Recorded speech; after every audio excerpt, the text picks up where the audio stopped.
Hello बच्चों, welcome to my channel. जिस तरह आप जानते हैं कि हम गणित प्रकाश की सीरीज़ कंटिन्यू कर रहे हैं, तो इसके हमने आपको एक्सरसाइज फर्स्ट पूरी कंप्लीट करा दी है। एक्सरसाइज 2 का 2.5 तक हमने कंप्लीट कर लिया है। Next we learn about the 2.6 comparing angle. Angles को हम कैसे कंपेयर करते हैं। हमने एंगल्स पढ़ लिया, किसे कहते हैं कि टू रेज अगर वन एंड से यानी कि एक वन पॉइंट से यानी कि एक कॉमन पॉइंट से मिलकर टू रेज जाती है, उन्हें हम एंगल कहते हैं। अब एंगल को कंपेयर कैसे करना होता है कि एक एंगल कैसे एंगल कंपेयर मतलब कौन सा बिग है, कौन सा लेस देन और कौन से इक्वल है, यानी कि एंगल का कंपेयर करना। ग्रेटर, स्मॉल एंड इक्वल, मतलब कौन सा एंगल ज़्यादा बिग है, कौन सा एंगल उससे स्मॉल है और कौन सा एंगल इक्वल है, ये होता है कंपेयर करना। कंपेयर करने के लिए आपको यहाँ पर कुछ फिगर दी गई हैं। इस फिगर में ये शो किया गया है कि कुछ आपको एंगल्स शो किए गए हैं और पूछा जा रहा है कि कौन सा एंगल किससे बिग है, लार्ज है या फिर स्मॉल है। इस पिक्चर में देखें तो यहाँ पर ये है इसका एंगल, अगर आप देखें ध्यान से तो ये दो आर्म है और इसका पॉइंट है यहाँ पे मिड पॉइंट, और ये दो आर्म है, तो यानी एक एंगल यहाँ पे इसका ये ड्रॉ हो रहा है। इस फिश की बात करें तो फिश का ये छोटा सा एंगल आप देख सकते हैं, ये छोटा सा एंगल यहाँ पे ड्रॉ हो रहा है। और अगर हम इसकी बात करें तो ये एक आर्म है और एक आर्म ये है, यहाँ पर एक एंगल ड्रॉ हो रहा है। और इसकी क्रोकोडाइल की बात करें तो एक आर्म ये है, एक आर्म ये है, ये मिड पॉइंट है यानी कि कॉमन पॉइंट है, और ये इसका एंगल ड्रॉ हो रहा है। तो अब इसमें पूछा है कि कौन सा स्मॉलेस्ट है और कौन सा लार्जेस्ट है। तो हम सबसे पहले बताते हैं कि फर्स्ट तो ये होगा फर्स्ट। नेक्स्ट, क्योंकि देखिए इसका एंगल क्या है, केवल इतना ही तो है, ये first. Next is second, this one, ये है। थर्ड नंबर में बात करें तो ये इसका है, थर्ड नंबर में, क्योंकि ये ऐसे ऐसे बना, ये देखिए थर्ड नंबर पे। एंड सबसे बिग एंगल जो लार्जेस्ट एंगल है वो है ये 5 नंबर वाला। तो ये इस तरीके से एंगल है, यानी कि फर्स्ट सबसे जो स्मॉलेस्ट एंगल है वो इस फिश का है और जो सबसे लार्जेस्ट एंगल है वो इसका है। यहाँ पे ये जो शो हो रहा है बर्ड का। तो यहाँ पर ये आप देख सकते हैं कि किस इस तरीके से हमने कंपेयर कर लिया कि किसका टर्न जितना ज़्यादा होगा, या जिसका रोटेशन, जिस एंगल का रोटेशन या जिस एंगल का टर्न जितना ज़्यादा होगा वो उतना ही लार्ज होगा, और जिसका टर्न या रोटेशन जितना कम होगा वो उतना ही स्मॉल होगा। तो इसका टर्न और रोटेशन आप वर्टेक्स का दे सकते हैं, एकदम कम है इसलिए स्मॉलेस्ट है, और इसका बहुत ज़्यादा है, ये ऐसे बना हुआ है ऐसे, तो ये बिग एंगल हो गया यानी कि लार्जेस्ट एंगल हो गया। Is it always easy to compare two angles? क्या इतना ईजी है दो एंगल्स को कंपेयर करना? क्या हमेशा ईजी रहता है? देखते हैं। हेयर आर सम एंगल्स, यहाँ पे कुछ एंगल्स आपको दिए गए हैं, उनको लेबलिंग करनी है एंगल्स की। How will you compare there, और इनको हम कैसे कंपेयर कर सकते हैं, ये पूछा गया है। तो सबसे पहले अगर हमें लेबलिंग करनी है तो हम एक लेबल दे देते ए बी सी, यानी कि एक एंगल हो गया हमारा एंगल ए बी सी। इसको हम पी क्यू आर नाम देते थे, एंगल को पी क्यू आर। आप कोई भी एंगल का नाम आप कोई भी ड्रॉ कर सकते हैं, जरूरी नहीं कि जो मैंने नाम दिए हैं वही नाम दो, आप कोई भी नाम दे सकते हो। इसको मैं एक्स वाई और जेड नाम दे देती हूँ। तो ये एंगल हो गया हमारा एक्स वाई जेड। सेम इसको हम दे सकते हैं डी सी बी, तो ये एंगल हो गया डी सी बी। इस तरीके से आप इन्हें ड्रॉ कर सकते हैं और इन एंगल्स को लेबलिंग कर सकते हैं। जरूरी नहीं कि जो लेबलिंग मैंने करी वही आप भी करें, आप अपनी तरीके से कोई भी लेबल इन्हें कर सकते हैं। नेक्स्ट उन्होंने बोला है कि क्या हम इनको कैसे कंपेयर कर सकते हैं। तो देखियो, अगर हम इसको पहले तो जो प्रोटेक्टर आता है यानी कि डी, उसकी मदद से हम इसको कंपेयर कर सकते हैं। तो अगर हम उसकी मदद से कंपेयर करें तो हम मेजर कर लेंगे कि कौन सा एंगल लार्ज है और कौन सा स्मॉल है यहाँ पर अगर हमें ऐसे, क्योंकि मेजर से ही हमें पता चलेगा कि कहाँ पर मेजर करेंगे जब हम, तब हमें पता चलेगा कि कौन सा एंगल एक्यूरेट, एकदम मेजरिंग पता चलेगी कि एक्यूरेट मेजर कैसे करना है। अगर एक्यूरेट मेजरेशन नहीं हमें ऐसे ही देखना है तो इससे हम पता कर सकते हैं, इसके रोटेशन या इसके टर्न से ही पता कर सकते हैं कि कौन सा एंगल बिग है। यानी कि ये तो स्मॉल है, इसका देखिए कितना जा रहा है, ये टर्न इतना ही है, यानी कि ये स्मॉल है। सेकेंड नंबर पे दिस वन, क्योंकि इसका टर्न इससे थोड़ा सा ज्यादा है, ये है। नेक्स्ट है थर्ड नंबर पे दिस वन, क्योंकि ये इससे थोड़ा सा ग्रेटर देन है, ये देखिए इसका टर्न, और ये टर्न बहुत ज्यादा, इन सबसे ज्यादा ये टर्न है। तो नेक्स्ट सबसे लार्जेस्ट वाला ये है। तो ये एक्यूरेट लेकिन मेजरमेंट नहीं, अगर आपको एक्यूरेट मेजर करना है तो हमें डी या प्रोटेक्टर की मदद से ही इसका मेजर करना होगा। देन है draw a few more angles, label them and compare. अब हमें कुछ एंगल्स अपनी तरफ से ड्रॉ करने हैं, उनको लेबल करना है और उनको कंपेयर करना है। तो कोई भी एंगल आप इस तरीके से ड्रॉ कर सकते हैं, ए बी सी। फिर एक एंगल ये ड्रॉ कर लीजिए पी क्यू आर। एक एंगल आप ये ड्रॉ कर सकते हैं एक्स वाई जेड और इन्हें आप कंपेयर कर लीजिए। तो ये इस तरीके से ये वाला क्वेश्चन हमारा कंप्लीट होता है। नेक्स्ट है comparing angle by super imposition. Super imposition, super imposition का सबसे पहले मीनिंग समझ लीजिए। इसका मतलब होता है ओवरलैप। ओवरलैप मतलब कि जैसे अगर हमारे ये हैंड है, हैंड को एक हैंड से के ऊपर रखना, मतलब कि ओवरलैप कर देना, तो हमने ओवरलैप कर दिया। तो किसी चीज को एक के ऊपर एक रखना और उसको कंपेयर करना, that is called in super imposition, overlap करना किसी चीज को। तो यहाँ पर any two angles can be compared by placing them one over, मतलब कि वन ओवर मतलब एक एंगल को उसके ऊपर से ही, यानी कि एक एंगल ये है और एक एंगल ये है, तो एक इस एंगल पे हमने इस वाले एंगल को रख दिया, बिल्कुल वर्टेक्स के बीच में, मतलब वर्टेक्स बिल्कुल मिड में होना चाहिए। यानी कि अगर एक एंगल का वर्टेक्स यहाँ है तो हमने ये वाला एंगल उठा के इसको यहाँ रखा, तो इसका वर्टेक्स भी यहाँ पे ही आएगा, यानी सेम वर्टेक्स होना चाहिए और एक के ऊपर एक ओवरलैप कर देना चाहिए। उसको बोल रहा है superimposition. Why superimposing the vertex of angles must overlap, वही चीज बोल रहा है कि जो वर्टेक्स हैं वो ओवरलैप होनी चाहिए, यानी कि दूसरे के ऊपर होना चाहिए, बिल्कुल पॉइंट में होना चाहिए। After super imposition it becomes clear, super imposition के बाद हमें पता चल जाएगा कि कौन सा एंगल स्मॉलर है और कौन सा लार्जर है। तो यहाँ पे इन्होंने दो एंगल दिए, एक एंगल ये है और एक एंगल ये है। उसके बाद इन दोनों एंगल को सुपर इम्पोजिशन की तरफ से इसके हेल्प से मेजर किया गया। इट मीन्स कि ओवरलैप किया गया, यानी कि सबसे पहले ये एंगल है, इस एंगल को रखा यहाँ पे ऐसे, और इसके ऊपर इस एंगल को सुपर इम्पोज कर दिया गया, यानी इसके ऊपर ओवरलैप कर दिया गया, यानी कि Q और जो B वर्टेक्स है ना, दोनों को सेम रखना है और उसके बाद मेजर करना है। तो ऑफ कोर्स मेजर से हमें पता चल रहा है कि ये जो एंगल PQR है, तो angle PQR is greater than angle ABC। ये सुपर इम्पोजिशन से आपको समझ में आ रहा होगा कि, और ऐसे भी आपको समझ में आ रहा होगा फिगर में, कि इसका टर्न और रोटेशन देखिए कितना कम है रेदर देन PQR से।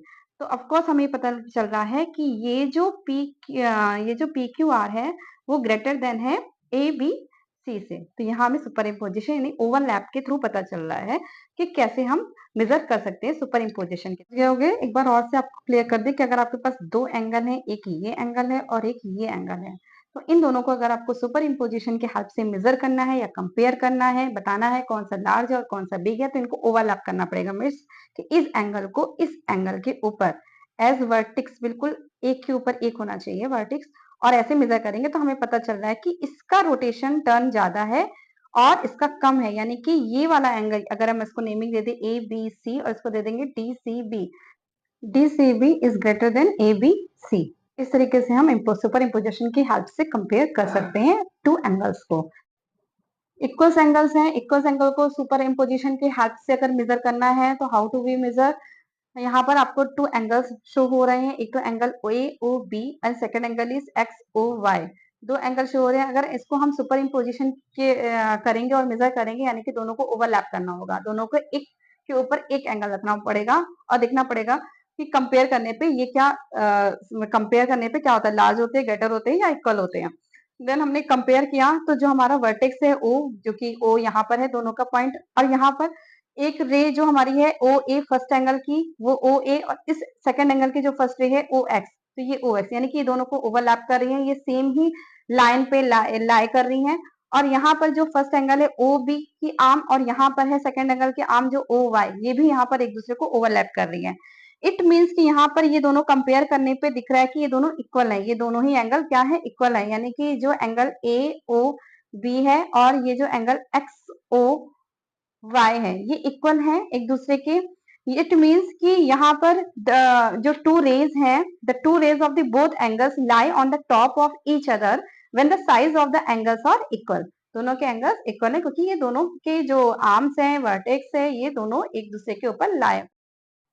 Next question is where else do we use superimposition to compare, कहाँ कहाँ पे और हम सुपर इम्पोजिशन को कंपेयर कर सकते हैं, तो कहाँ पर इसका यूज हो सकता है। तो यहाँ पर हमने पहले भी एक्सरसाइज में पढ़ा था कि इसका यूज सीजर के मेजर में हो सकता है, कंपास के एंगल्स को मेजर करने के लिए हो सकता है। तो बहुत सी चीजों में सुपर इम्पोजिशन का कंपेयर का यूज हो सकता है। नेक्स्ट है फिगर इट आउट में अगर हम बात करें तो यहाँ पर एक उन्होंने रेक्टेंगल पीस का बोला है कि एक रेक्टेंगुलर शीट लेना है, एक पेपर लेना है जिसको हमें फोल्ड कर देना है। फोल्ड करने से हमें एक क्रीज मिलेगी, ये जो क्रीज है ये मिलेगी। अब इस क्रीज पे हमें क्या करना है, एंगल्स लेने फॉर्म करने हैं, एंगल्स को लेबल करना है और उनमें डिफरेंट बताना है कि कौन सा एंगल लार्ज है और कौन सा एंगल स्मॉल है। तो यहाँ पर ये जो क्रीज है, तो इस क्रीज में हमने क्या किया, एक एंगल तो यहाँ फॉर्म्ड हो रहा है इस तरीके से, एक एंगल ये फॉर्म्ड हो रहा है, तो इस एंगल को यानी कि ये एंगल इस तरीके से फॉर्म हो रहा है ऐसे, तो इस एंगल को हम नाम देते हैं एंगल ए बी सी। उसके बाद यहाँ पर एक एंगल ये ड्रॉ हो रहा है, ये और ये इसका आर्म है, 2 आर्म हो गई ये, यानी कि ये एंगल कुछ इस तरीके से ड्रॉ हो रहा है, इसको हम दे देते हैं एंगल पी क्यू आर।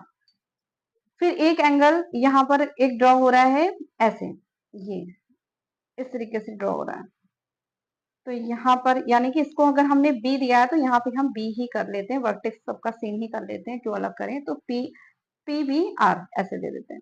अब यहाँ पर ये एक एंगल ड्रॉ हो रहा है ऐसे, तो इस एंगल को भी हम नाम दे देते हैं यहाँ पर डी सी, तो यानी कि ये कुछ इस तरीके से एंगल ड्रॉ हो रहा है ऐसे, तो डी सी बी।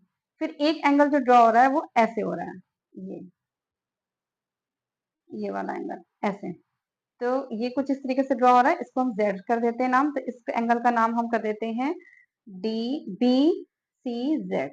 ये 4 एंगल हो जाएंगे, एक तो ये एंगल हो जाएगा, कौन कौन सा angle, angle A B C, जो कि ये रहा। हमने जिस तरीके से ये एंगल ड्रॉ किया, तो पहला एंगल हमारा ये था ए बी सी, जो किस तरीके से बना है A B C angle. Next angle हमारा है पी बी सी, जो इस तरीके से एंगल फॉर्म हुआ है। थर्ड एंगल हमारा था ये वाला एंगल डी सी बी, जो इस तरीके से एंगल फॉर्म हुआ है D C B. Fourth angle हमारा है बी सी जेड, जो कि इस तरीके से ड्रॉ हुआ है बी सी जेड। ये हमें 4 एंगल मिल गए, यानी कि एक 1 2 3 एंड 4। अब इन एंगल के बीच में हमें कंपेयर करना है, एक तो लेबल कर दिया एंगल, एंगल फॉर्म हो गए, एंगल फॉर्म हो गए। अब इस एंगल्स को हमें कंपेयर करना है कि कौन सा एंगल बिग है, कौन सा स्मॉल। अब अगर हम इन एंगल्स को कंपेयर करें, यानी एंगल 1 ए बी सी और एंगल 2 पी बी सी, इनको हम कंपेयर करें तो आप देख सकते हैं कि ये वाला टर्न ऐसे है और ये ऐसे, यानी कि ये टर्न देखो, ये टर्न ऐसे बना के मैंने दिखाया है, ये 90 डिग्री से ज्यादा जा रहा है, और ये वाला टर्न यानी कि ये टर्न, ये देखो 90 डिग्री से कम टर्न हो रहा है, यानी कि A B C is greater than angle P B सी।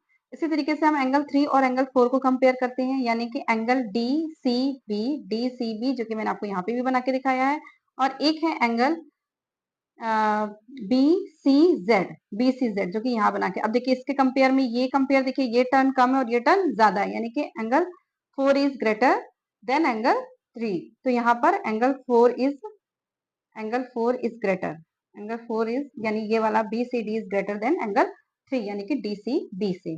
तो इस तरीके से ये हमने लेबलिंग कर ली, लेबलिंग करके हमने इनको कंपेयर भी कर लिया। सेकंड क्वेश्चन की बात करें, in each case determine which angle greater and Y.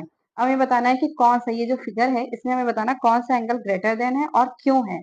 अब हम यहाँ ए ओ बी और एंगल एक्स ओ वाई, तो इसमें बताना कौन सा एंगल हमारा बिग है। तो ऑफ कोर्स देखने से ही पता चल रहा है कि ये तो एंगल ए ओ बी है और ये एंगल एक्स ओ वाई है, तो इसका रोटेशन देख सकते हो, इसका रोटेशन देख सकते हो, तो यहाँ पर ये वाला बिग है, यानी कि angle A O B is greater than angle X O Y. क्यों है, क्योंकि this is a part of angle O B, यानी कि क्यों है, अगर वाई पूछे तो आपको ये लिखना है कि angle X O Y is a part of angle A O B. Angle XOY is a part of angle AOB. That's why angle AOB is greater than XOY. B number पे बात करें, फिर वैसे एंगल बोला है angle AOB और angle XOB, angle XOB। तो angle AOB ये पूरा एंगल और एंगल XOB। अब इसमें पूछा गया कि कौन सा ग्रेटर है। ऑफ कोर्स हमें पता चल रहा है कि ये इसका टर्न ज्यादा और इसका कम है, तो यानी कि angle AOB is greater than angle XOB, because of course वही जो फर्स्ट वाले में हमने दिया था कि because this is a part of angle AOB। सी की बात करें, एंगल XOB, अभी ये एंगल पूछा गया, एंगल XOB और एंगल XOC। ये देखिए एंगल XOB और एंगल XOC, यानी कि ये तो सेम ही ओवरलैप हो रहा है, अगर आप सुपर इम्पोजिशन में देखेंगे ओवरलैप कर रहे हैं एक दूसरे को, यानी कि ये जो इनकी आर्म है XO और ये ओ बी और ओ सी, ये दोनों ही हम एक दूसरे पर लाई कर रहे हैं, यानी कि एक दूसरे के ऊपर ही है, एक दूसरे पे ऊपर लाई कर रहे हैं, यानी कि they are equal. Angle X O B is equal to angle X O C because they are lie on each other, दोनों एक दूसरे पे ही lie कर रहे हैं। Third question is which angle is greater, angle XO Y, angle XOY, angle XOY इसकी बात कर रहा है, और एंगल AOB इसकी बात कर रहा है। एक एंगल XOY और एक एंगल AOB। तो आपको टर्न से ही पता चला होगा, देखिए AOB और यहाँ पर इसका टर्न क्या है पूरा, ये XOY, तो इसका टर्न ज्यादा है रेदर देन AOY, तो of course angle XOY is greater than angle AOB। अब इसका रीजन देना, तो आप तो एक रीजन यही दे सकते हो जो हमने ऊपर भी रीजन दिए हैं कि angle AOB is a part of angle XOY, और इसके रोटेशन से भी आपको पता चल रहा है कि angle XOY is greater than angle AOB। तो ये रहा आपका यहाँ तक का। नेक्स्ट जो हम एक्सरसाइज यहाँ से comparing angles without super imposition कैसे करते हैं वो आपको नेक्स्ट वीडियो में बताएंगे। तो thank you for joining and पढ़ते रहिए।